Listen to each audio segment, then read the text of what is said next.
Good afternoon, everyone. Good afternoon. Kumusta ang boss mo dyan? Too loud or? Okay That's lang. right? Okay lang. Okay, thank you mga kapatid. So it reminds me, brothers and sisters, I think it was 4 years ago when I first started to preach. And I think this was the first place where I preached my first sermon in the church, and here we are again here in the same place. So kasi ito yung church na nung nagsimula ang Milton Christian Fellowship, and I know some of the people here will remember, and I see a lot who were here. That's where we started, and it's been years, and here we are again. We're back in this place. And then we move again to the other place.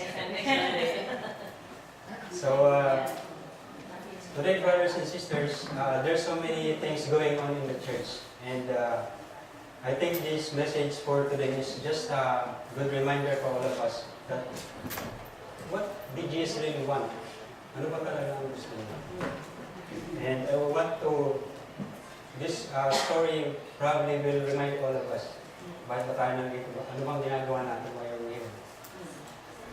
So, brothers and sisters, the title of my message is Being a True Worshipper. Yung totoo na nagsasamba sa Panginoon. Because often we see worship as just singing and praising God. Most people will, when they hear that, wala. Kulang pa nga eh. Yung boses ko yung speaker. Okay na. Yeah.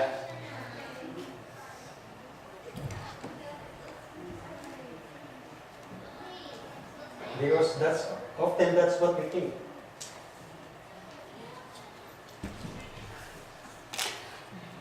That when we worship, we sing.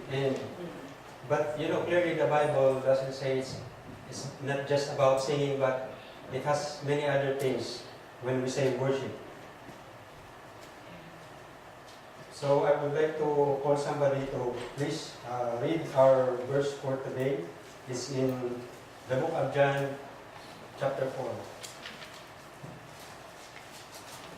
John chapter 4, verse 1 to 26. So I would like to ask a volunteer to... Sister May? Sister May? John chapter 4, verse 1 to 26.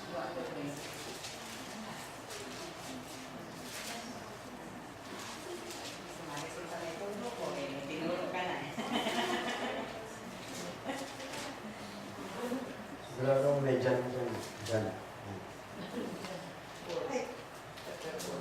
John chapter 4.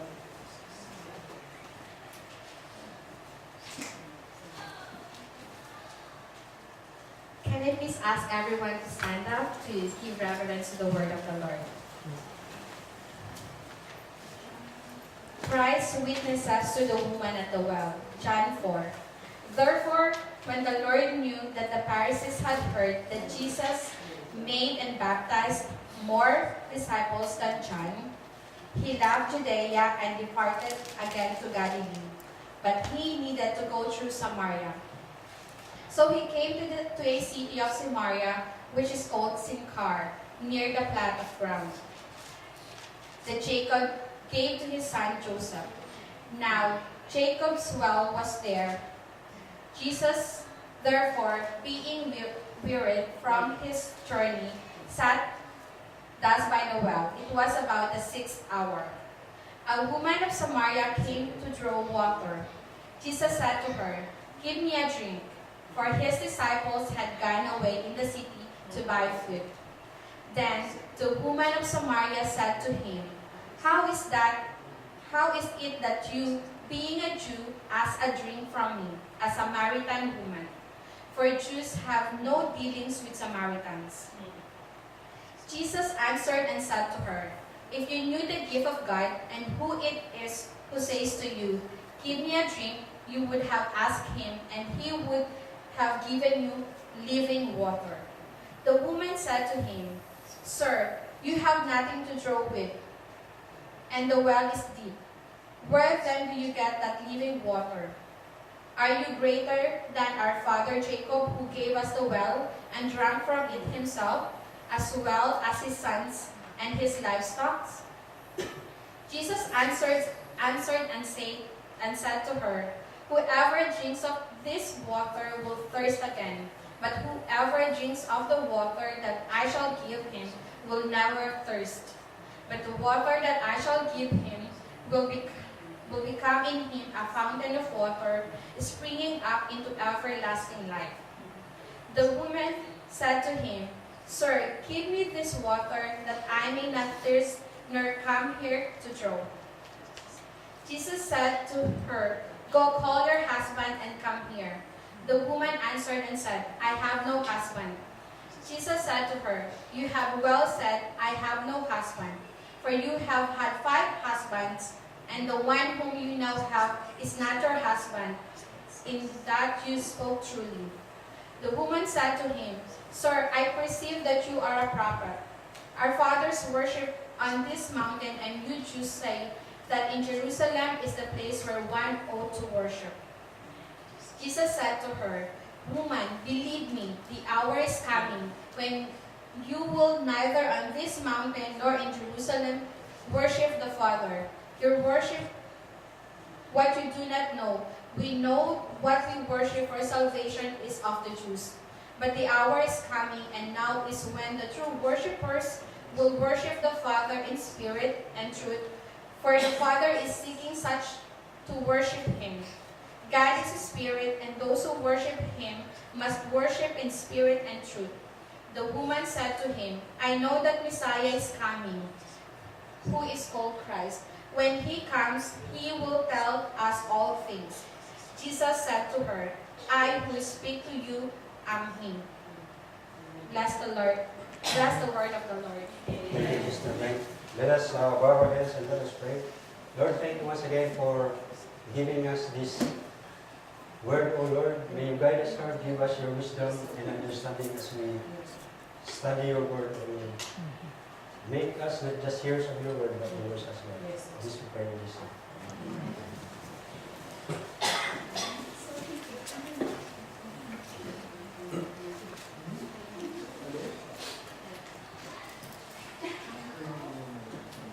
Okay, thank you, Sister Beck.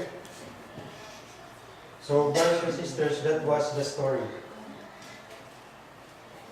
So we see how people have their own mindset about worship, because that was handed to them down from generation to generation.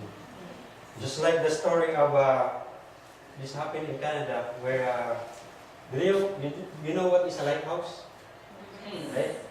So that's lighthouse is a sign for the ship.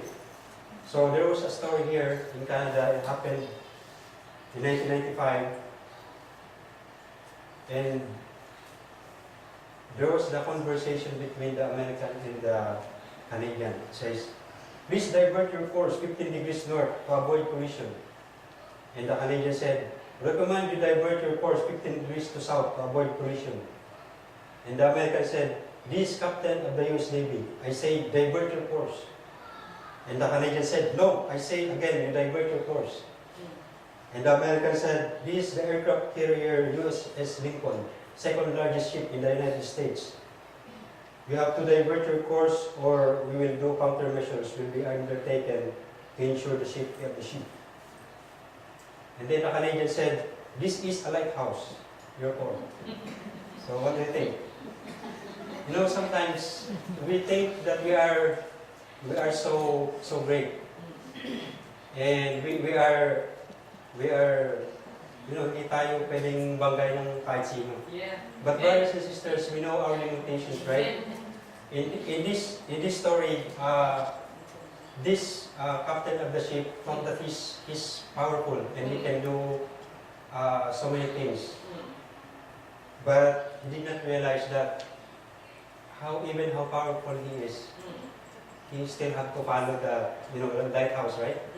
Because it will eventually break the ship. So brothers and sisters, that story reminds us of the gospel because all of us, lahat tayo, we have been taught as young our own tradition, right? So a lot of us came from other denomination, and when we were young, we were taught that that was the right one, right? But as we grow up, we learn more about God and what way He wants us to worship Him. So in this case, brothers and sisters, sometimes it is just like us. We thought that we are right, but when we realize, when we read the Bible ourselves, we realize that there is something